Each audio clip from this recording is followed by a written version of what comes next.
Hello guys, welcome back to another video. तो guys, इस video में हम लोग इंडियन ऑयल के बारे में डिस्कस करने वाले हैं।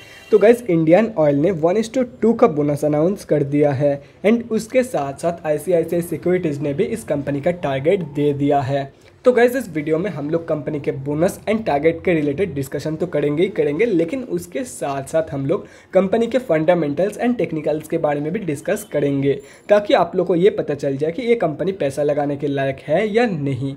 तो गाइस, बिना टाइम वेस्ट के कंपनी की फंडामेंटल एनालिसिस करते हुए वीडियो की शुरुआत करते हैं।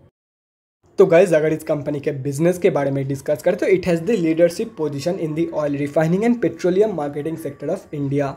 इस कंपनी के पास इन टोटल करेंटली 11 रिफाइनरीज मौजूद हैं एंड ये company petrol, diesel, kerosene and natural gas की बिजनेस करती है।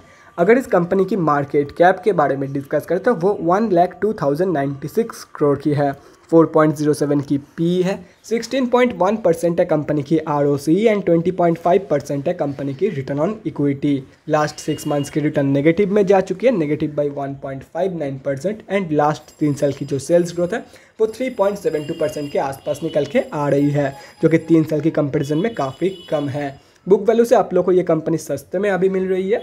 डिविडेंड यील्ड 7.37% है, जो कि बहुत ही बढ़िया है किसी भी कंपनी के लिए। एंड फेस वैल्यू 10 रुपये की है। अगर इस कंपनी के कुछ पॉजिटिव्स एंड नेगेटिव्स के बारे में डिस्कस करें तो सबसे पहले पॉजिटिव चेक कर लेते हैं। तो company is expected to give good quarter, मतलब हो सकता है ये कंपनी जून क्वार्टर में बहुत ही बढ़िया परफॉर्म कर दे। एंड अगर कॉन्स में देखा जाए तो company might be capitalising the interest cost. अगर इस कंपनी की क्वार्टरली रिजल्ट के बारे में डिस्कस करें तो ये एक एंटायरली प्रॉफिटेबल कंपनी है। एंड मार्च 2022 के क्वार्टर में कंपनी ने 1,75,292 करोड़ के आसपास की सेल्स पोस्ट किया है एंड 6,646 करोड़ के आसपास की प्रॉफिट। अगर ये मार्च 2021 की क्वार्टर से कंपेयर किया जाए तो मार्च 2021 के कंपैरिजन में कंपनी ने एक ज़बरदस्त सेल्स ग्रोथ तो दिखाई है, लेकिन हाई इन्फ्लेशन के चलते मार्च 2021 के कंपैरिजन में कंपनी ने काफ़ी कम प्रॉफिट पोस्ट किया है इन मार्च 2022। अगर इस कंपनी की ईयर ऑन ईयर बेसिस की रिजल्ट के बारे में डिस्कस करें तो FY 2022 में कंपनी ने 5,89,336 करोड़ के आसपास की सेल्स पोस्ट किया एंड 25,102 करोड़ के आसपास की प्रॉफिट। दोनों ही रिकॉर्ड ब्रेकिंग फिगर है इस कंपनी के लिए।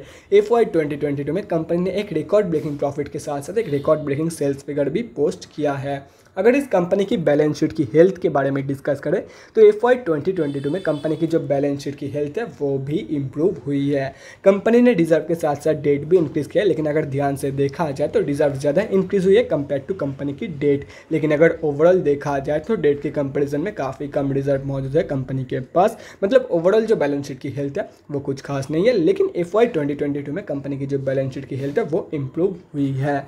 अगर इस कंपनी के कैश फ्लोज के बारे में डिस्कस करें तो कैश फ्लोज की जो कंडीशन है वो भी इम्प्रूव हुई है इन FY 2022। FY 2021 में कंपनी के पास नेगेटिव 653 करोड़ की कैश फ्लोज मौजूद थी, अभी वो इम्प्रूव होकर पॉजिटिव में आ चुकी है एंड अभी कंपनी के पास ऑलमोस्ट पॉजिटिव 395 करोड़ के आसपास की कैश फ्लोज मौजूद है। अगर इस कंपनी की शेयर होल्डिंग पैटर्न के बारे में डिस्कस करें तो यहाँ पे आप लोग देख सकते हो मार्च क्वार्टर में प्रोमोटर्स की होल्डिंग अनचेंज्ड है एंड गवर्नमेंट की भी जो होल्डिंग है वो भी अनचेंज्ड है।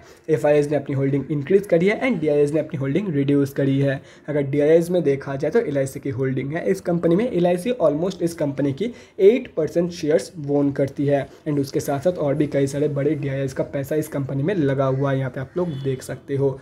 और अगर पब्लिक में देखा जाए तो 3 बड़े रिटेलर की होल्डिंग है इस कंपनी में।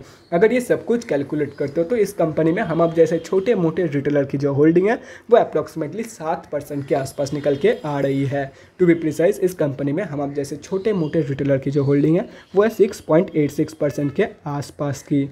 तो गाइज, अभी कंक्लूजन पे आते हैं कि अब वाकई में इस कंपनी में पैसा लगाना चाहिए या नहीं। तो देखो गाइज, मैं आप लोग को यही बोलूँगा, अगर आप लोग रिटर्न इन्वेस्टर हो तो ये कंपनी आप लोग के लिए नहीं है। और ये मैं इसीलिए बोल रहा हूँ क्योंकि ये एक हाई डिविडेंड पेइंग कंपनी, तो ऑब्वियस सी बात है दूसरे कंपनियों की कंपैरिजन में या तो फिर नॉन डिविडेंड पेइंग कंपनियों के कंपैरिजन में इस कंपनी की जो शेयर प्राइस की ग्रोथ है वो ऑब्वियसली कमी होगा।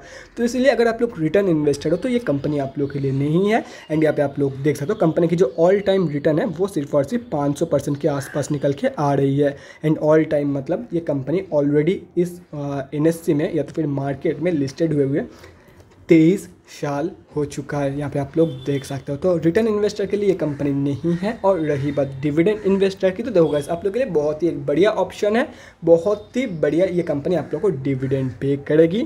एंड लॉन्ग टर्म के लिए इस कंपनी को आप लोग एज एन ऑप्शन कंसिडर करके चल सकते हो अपने पोर्टफोलियो में। तो गाइज ये तो हो गया कि कंपनी में पैसा लगाना चाहिए या नहीं चाहिए। अभी हम लोग कंपनी के बोनस से रिलेटेड सब डिटेल्स चेक कर लेते हैं। तो गाइज यहाँ पे आप लोग देख सकते हो आप लोग को 1:2 का बोनस मिलने वाला है from this company. And ex bonus date है 30th of June and record date है 1st of July। मतलब स्टॉक खरीदने का लास्ट डेट है 29th of June। उसके बाद अगर स्टॉक को बाय करोगे तो आप लोग को ये वाला बोनस नहीं मिलने वाला है। एंड सिर्फ और सिर्फ बोनस के लालच में आके स्टॉक को बाय मत करो। अगर लॉन्ग टर्म का कोई प्लान बन रहा है तो ही इस कंपनी में 29 तारीख से पहले घुस जाओ, आप लोग को ये बोनस मिल जाएगा। सिर्फ और सिर्फ इसके लालच में आके स्टॉक को बाय मत करो। तो गाइज यहाँ पे आप लोग देख सकते हो ICICI सिक्योरिटीज़ ने 145 रुपये तक का टारगेट दिया है इंडियन ऑयल कॉर्पोरेशन में। तो अगर आप लोग शॉर्ट टर्म ट्रेडर हो तो ये ट्रेड आप लोग प्लान कर सकते हो, लेकिन ICICI सिक्योरिटीज़ को ब्लाइंडली फॉलो मत करो। अगर आप लोग को ये वाला ट्रेड सही लगे तो ही ये ट्रेड आप लोग इनिशिएट कर सकते हो, अदरवाइज सिंपली अवॉइड इट। तो गाइज अभी हम लोग देखते हैं कि कंपनी की टेक्निकल से कंपनी के बारे में क्या पता चल रहा है।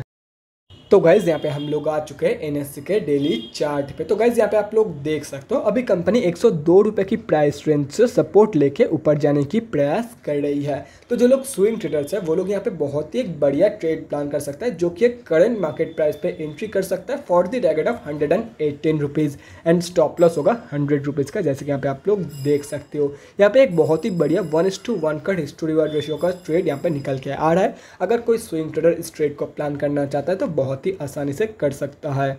एंड जो लोग लॉन्ग टर्म के लिए पोजीशन प्लानिंग करना चाहते हैं या तो फिर लॉन्ग टर्म के लिए एंट्री प्लानिंग करना चाहते हैं तो देखो गाइस अभी कंपनी एकदम 52 वीक लो के आसपास आप लोग को मिल रही है। तो आप लोग करंट मार्केट प्राइस पे एंट्री प्लान कर सकते हो, करंट मार्केट प्राइस पे आप लोग एंट्री ले सकते हो in this company for long term investment purpose.